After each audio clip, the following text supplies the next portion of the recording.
Kaixo lagun! Bideo honetan konpetentzia digitala ebaluatzeko Europatik datorkigun markoa aztertuko dugu, Ditxcomp Edu. Ditxcomp Edu ez da berria. Ditxcomp markoaren garapena da, eta hezitzaileoi konpetentzia eta estrategia digitalak garatzeko norabidea zehaztuko digu. Goxoki itxura duen grafika honetan, hezitzaileen konpetentzia profesionalak jasotzen dira. Zehaztuta dauden hezitzaileen konpetentzia pedagogikoak lantzea ere ezinbestekoa izango da ikasleen konpetentzia digitala sustatzeko. Goxokiaren 6 eremuak eta 22 konpetentzia espezifikoak banan-banan ikusiko ditugu. Antolamendu mailako komunikazioa zera da? Ikasle, guraso eta hirugarrengoekin antolamendu mailako komunikazio estrategiak garatzen eta hobetzen laguntzea. Zer da lankidetza profesionala? Beste irakasle batzuekin lankidetzan aritzeko teknologia digitalak erabiltzea da, elkarlanean jardunbide pedagogikoak berrituz.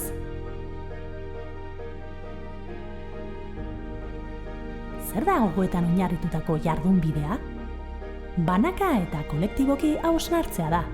Norberaren eta hezkuntza komunitatearen jardunbide pedagogiko digitala kritikoki ebaluatzea eta modu aktiboan garatzea alegia.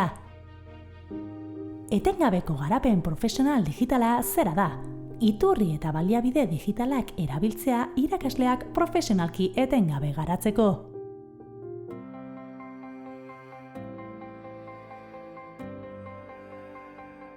Baliabide digitalak aukeratzeak zera esan nahi du. Irakaskuntzarako eta ikaskuntzarako baliabide digitalak identifikatzea, ebaluatzea eta aukeratzea. Beti ere, ikasketa xedea, testuingurua, ikuspegi pedagogikoa eta ikasle taldea kontuan hartuz. Eduki digitalak sortu eta moldatzea zera da? Lizentzia ezberdinetako baliabideak moldatzea eta erabiltzea zilegi bada.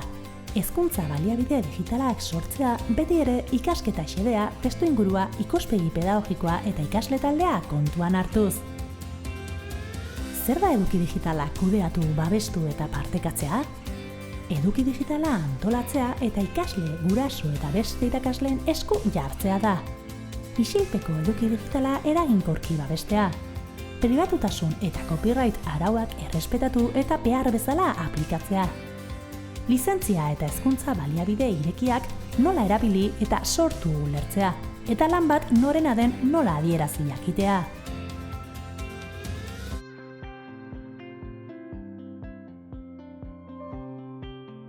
Irakaskuntzak zera biltzen du bere baitan.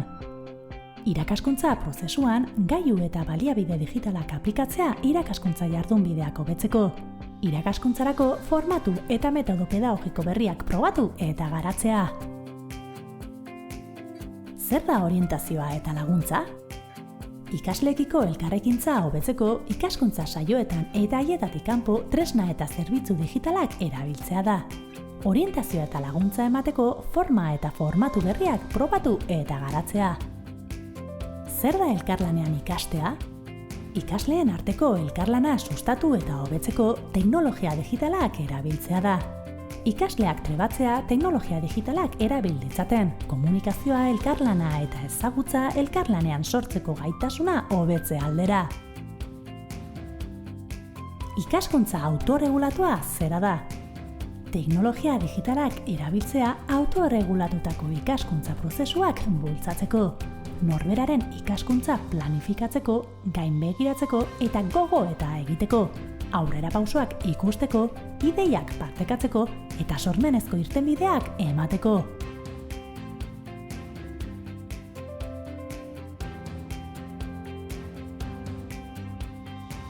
Zer dira ebaluazio estrategiak? Ebaluazio formatibo eta batutzaileetarako tresna digitalak erabiltzea da. Ebaluazio formatuen eta metodologien dibertsitatea eta egokitasuna hobetzea. Zer da frogak aztertzea? Ikasleen jarduerari, errendimenduari eta aurrera pausoei buruzko froga digitalak sortu, aukeratu, kritikoki aztertu eta interpretatzea da. Irakaskuntzarako eta ikaskuntzarako informazio iturri gisa. Feedbacka eta plangintza zera da? Tresna digitalak erabiltzea ikasleei feedback puntuala eta espezifikoa emateko. Irakaskuntza estrategiak egokitzea eta laguntza espezifikoa ematea erabilitako tresna digitalen bidez sortutako frogetan oinarrituta.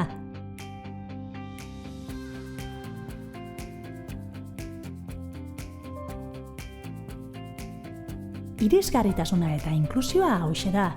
Ikasle guztiek ikasteko baliabide eta jarduerak eskura ditzaketela bermatzea, baita premia bereziak dituztenek ere. Arlo digitalean ikasleen itxaropen, trebetasun, erabilera eta uste okerrak, baita tresna digitalak erabiltzeko mugak ere, testuinguruarenak, fisikoak edo kognitiboak, aintzatestea eta horiei erantzutea. Zer da personalizatzea? Ikasleen askotariko ikaskuntza premiei erantzuteko ikasleei aukera emanez nork bere abiaduran aurrera egiteko eta nork bere ikaskuntza ibilbide eta helburuei jarraitzeko tresna digitalak erabiltzea da. Ikasleen partaidetza aktiboa zera da. Tresna digitalak erabiltzea gai baten inguruan ikasleen partaidetza aktiboa eta sormenezkoa sustatzeko. Estrategia pedagogikoetan, teknologia digitalak erabiltzea ikasleen zeharkako abileziak hausnarketa eta sormen espresioa sustatzeko. Ikaskuntza mundu errealeko testuinguru berrietara zabaltzea, jarduera praktikoetan, ikerketa zientifikoan edo irtenbide konplexuetan ikasleak inplikatzen dituztenak.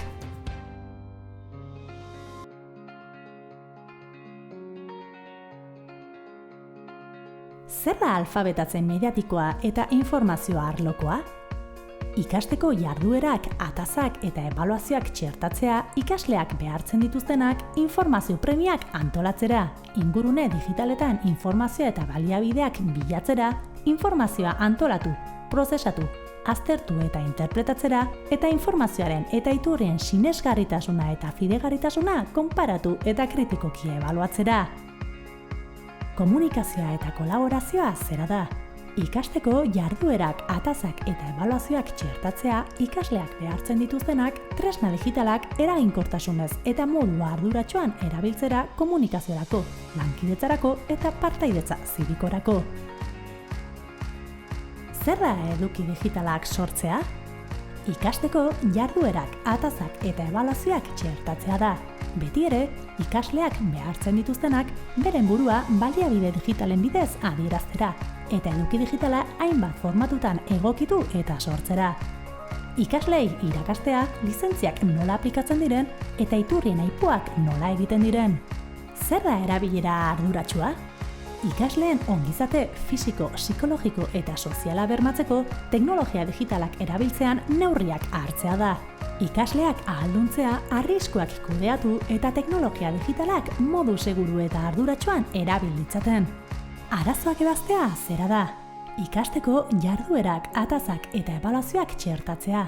Ikasleak behartzen dituztenak arazo teknikoak identifikatu eta konpontzera. Edo ezagutza teknologikoa sormenez beste egoera batzuetara transferitzera. Ditxcomp edu markoak konpetentzia bakoitzarentzako bilakaera eredu bat definitzen du. Bilakaera eredua mailatan banatzen da, eta hizkuntzen Europako erreferentziazko marko bateratuaren gixara dago antolatuta. Sailkapen horrekin gure ezagutza maila definitu eta ikasketa prozesuan koka dezakegu.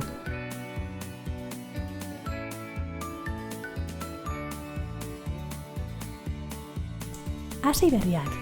Oso kontaktu gutxi izan dute tresna digitalekin, orientazioa eta estimulua behar dute beren errepertorioa zabaltzeko. Esploratzaileak. Tresna digitalak erabiltzen hasi dira, baina ikuspegi integral edo koherenterik gabe. Estimulua, ikuspegia eta inspirazioa behar dituzte beren konpetentziak garatzeko. Integratzaileak. Tresna digitalak hainbat helbururekin probatzen dituzte, eta testuinguru bakoitzean estrategia egokiena zein den ulertzen saiatzen dira. Adituak. Tresna digitalak konfidantzaz eta modu sortzaile eta kritikoan erabiltzen dituzte beren jarduera profesionalak hobetzeko.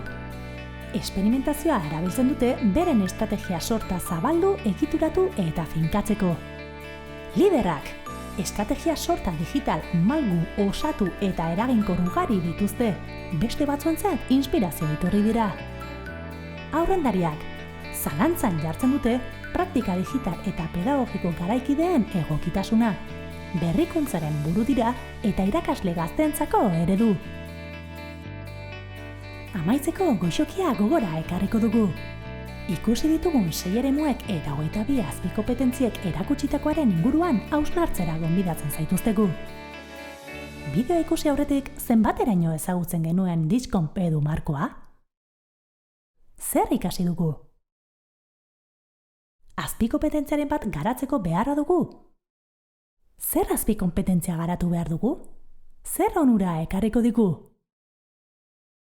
Jarrai dezagun elkarrekin eta elkarrengandik ikasten.